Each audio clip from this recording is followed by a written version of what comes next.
অসম্ভব ভালো বাজাচ্ছে, আরো জোরে অনেকে আছেন একসাথে, জোরে করতালি হোক। Thank you. প্রত্যেক কণ্ঠশিল্পীদের সঙ্গী সমস্ত মিউজিশিয়ানস বন্ধুরা আরেকবার জোরে হাততালি হয়ে যাক আমাদের এই সমস্ত গান। আবার অনবদ্য সঙ্গীতের সুর নিয়ে আমাদের প্রত্যেকের অন্তরাত্মা স্পর্শ করবে, যার কণ্ঠ যার উচ্চারণ।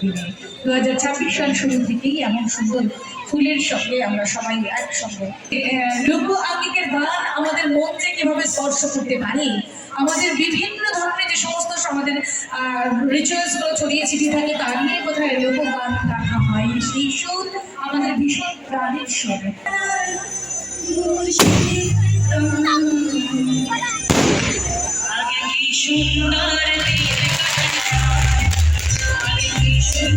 ফুলমেলা হচ্ছে বিশিষ্ট সমাজসেবক শ্রী অসিত কুমার চ্যাটার্জি মহাশয়।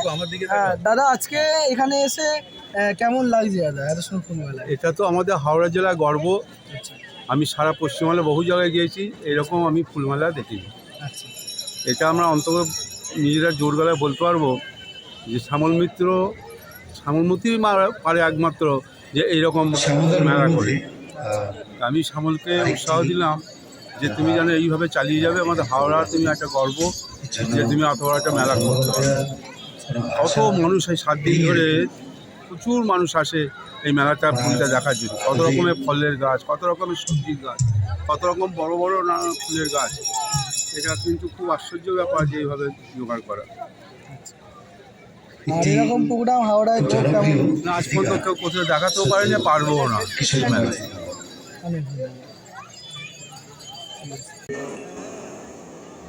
এই ফুলমেলা আমাদের মধ্য হাওড়ার বুকে, মধ্য হাওড়া নয় হাওড়া শহরের বুকে একটা বিশেষ আকর্ষণের বিষয় হয়ে দাঁড়িয়েছে।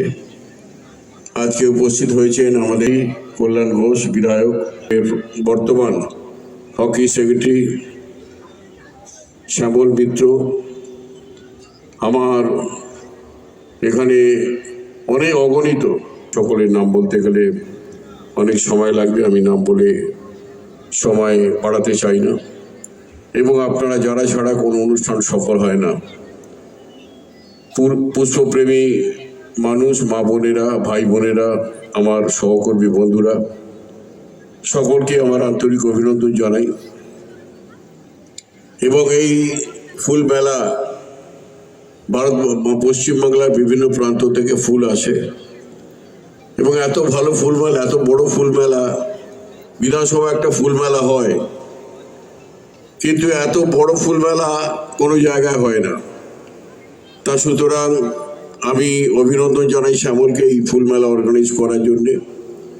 ফুল নিয়ে নানা ধরনের ফুল, এত পবিত্র জিনিস, যেটা মাধবীদি বলছিলেন,